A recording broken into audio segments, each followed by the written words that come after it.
Big Bro here. On the phone, we are joined by the ones like N.A.P.T.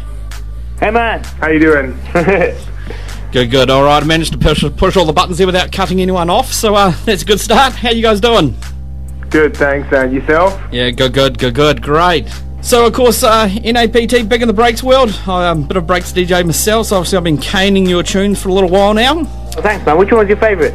Actually, Rollers is actually an absolute huge tune still with me, to be honest. Thanks, man. Cool. So, just kind of introduce everyone to N.A.P.T. Maybe, if anyone hasn't, they've been living under a rock or something and they haven't heard of you guys. Tell us about it. You're a sort of breakbeat DJing producing duo. Yeah, there's two of us, and yeah, I think you summed it up about. Right, yeah. Yeah, we make just dance stuff, and it tends to be more kind of like breakbeat centered, but it's yeah, I suppose it's slightly different to the norm what people may think breakbeat is.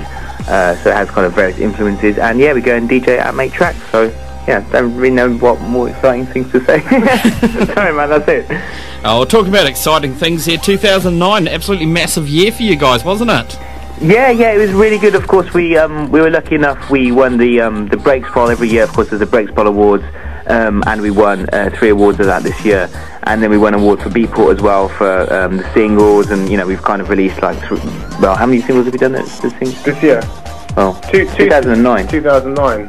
We've done 2 singles this year and 4 remixes. I think. Yeah, remixes, so, and you know, we're lucky we got big sellers for like all of them and stuff. So it was nice to be able to kind of show people that kind of breaks is still relevant and can sell big units and can be really popular. So yeah, to be rewarded for that was it was really great. Yeah, good. Yeah. How did you guys find sort of Breaks Poll? That was around the start of the year, but was it February, March, if I can remember? Yeah, towards the end of February. It's held every year in Fabric in London, traditionally, but they're also beginning to move it round because obviously breaks is quite popular in other parts of the world, like Spain, you know, and where you guys are as well. So they just did a big party in Spain. It was more like a kind of a celebration party, I suppose. There wasn't an award ceremony in Spain. So those Spanish guys are pretty crazy about their breakbeats, aren't they? Yeah, I mean, they are. I mean, it's quite a young crowd. They really do like it in the south of Spain. I mean, maybe it's something to do with the summer because you guys love it as well, you know, having lots of sun and just party time, you know, I don't know. But yeah, they do like it. But yeah, but I think breakbeat, you know, we just played in Prague last weekend in a football stadium, which was good. I was packed out. I think it's kind of... It's quite universal. I do think like the sound, you know, it's quite universal. I think a lot of people can get into it. It's not, I don't think it's kind of as specific as maybe other genres like minimal or so forth, but you know, I think it's more, I don't know, maybe. What I say to a lot of people is some people sort of have probably maybe a little bit of a misconception about breaks, but I sort of say, well, just don't tell them it's breaks and they'll like it. Because we see a lot of the sort of the house guys, the sort of electro guys sort of playing a lot of sort of the breaks tunes in their sets, and you know, people love it, they just maybe don't quite know it's breaks. Yeah, definitely. I think you hit the nail on the head there. I think, you know, when you say breaks to people, they have a certain kind of preconception about, you know, the music and so forth. But like now, we end up playing on a lot of lineups that are quite mixed with kind of electro acts, fidget house acts and stuff. And people love it. And you know, the standard thing, as you were saying, is, you know, people come up and go, "Oh, that was brilliant. What kind of music is that?" And then you kind of have to go breaks, and they're like, "Oh, is that breaks? Is that what it sounds like?" So yeah, it's one of those things, really. Talking about your production stuff, you guys obviously work together. I'm sort of trying to get the production stuff in my hair myself, and I'm always interested to find out how people work together and sort of, you know, you go from sort of having an idea when you're, I don't know, making your toast in the morning to having a track that's been released. It's sort of, without delving too far into it, just sort of how do you guys work together and what sort of gets the magic going? Well, I think, I mean, we vibe off each other, we vibe off oneself, and we kind of, you know, sit in the studio, sit at home and come up with ideas, come in and kind of like just put it all down and just sit there and work through it, really. I mean, that's how it goes. Yeah, it takes a lot of time. Is one thing I would say, is that from getting into it, I mean, we've both been doing it for a reasonable amount. We've always been really interested in music, and actually went to school together, so we've known each other for a long time, so that's kind of like, we can work as a duo. It's a lot of long solitary hours, and you know, working together obviously is for us a lot better, because I think, you know, generally speaking, 2 heads is better than 1. But yeah, just a lot of time, a lot of practice, really. Helps if you don't have a job or a girlfriend. So, on the production front, what have you got lined up that we can look forward to? You just sort of did the remix of the Baymont Bros track out on MoFo. Yeah, we just done a little. We've kind of got a good allegiance with the guys at MoFo, as Beat Assassins and so forth. They're good friends of ours. and they've been pushing a lot of our records. So we did a remix for them for their Put 'Em Up track, which came out a couple of months ago, and also did a remix for a Spanish act called the Beaumont Brothers, which has just come out. And then in the pipeline, we've just did a remix to I don't know if you guys heard of a soul singer called Misha Paris.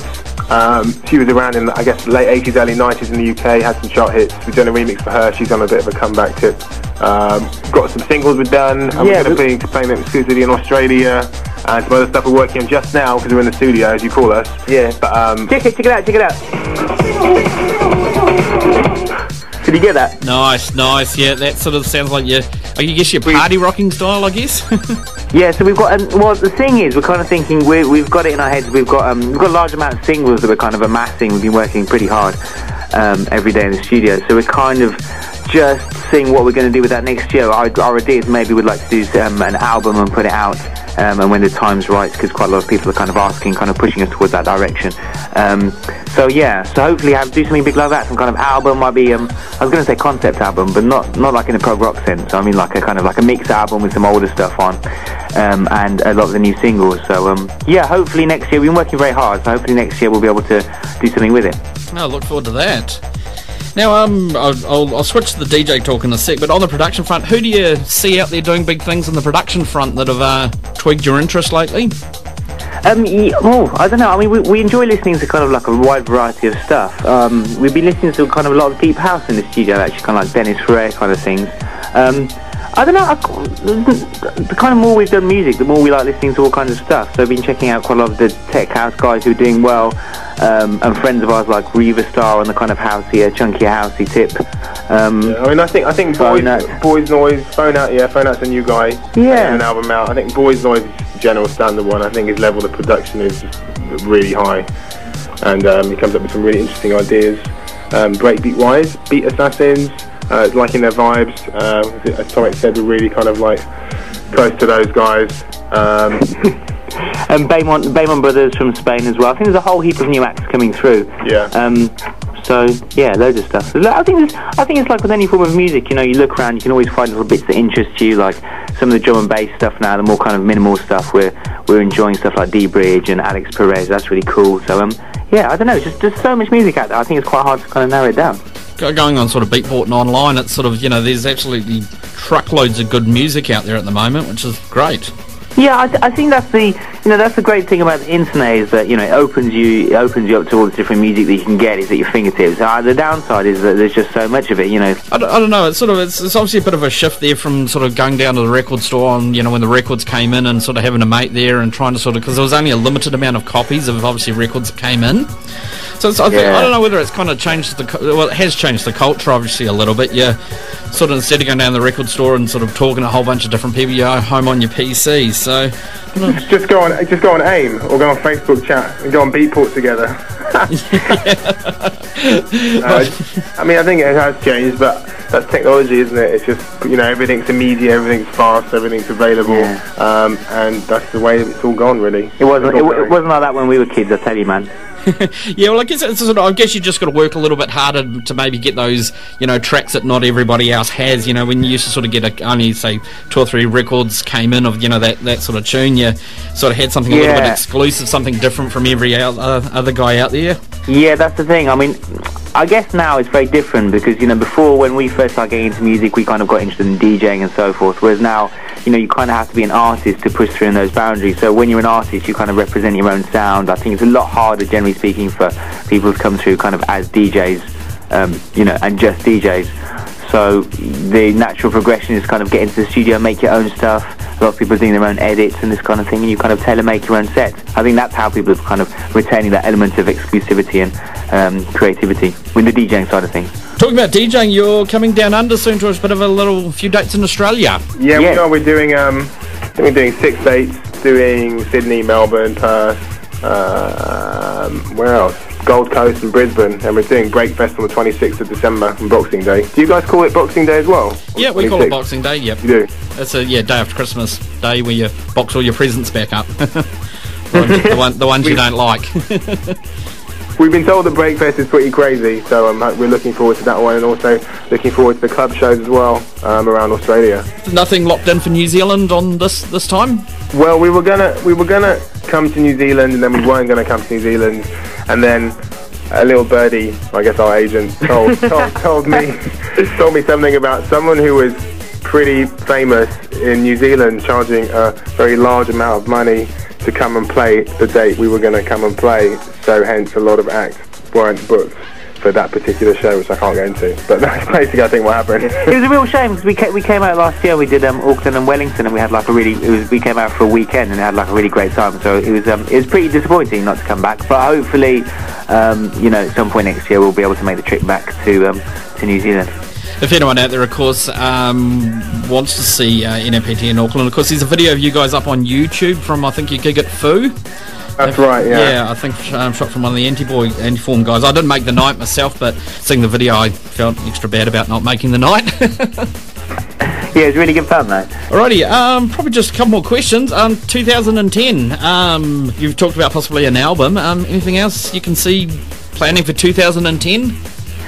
Well, we've got a couple of other projects to do apart from the album, which we're kind of doing now. So I don't want to say anything because I'll jinx it probably and it'll go wrong. But yeah, hopefully different things to do. Hopefully get albums, put more big singles out. Hopefully carry on representing our kind of sound. Hopefully it'll stay as popular and more people get into it.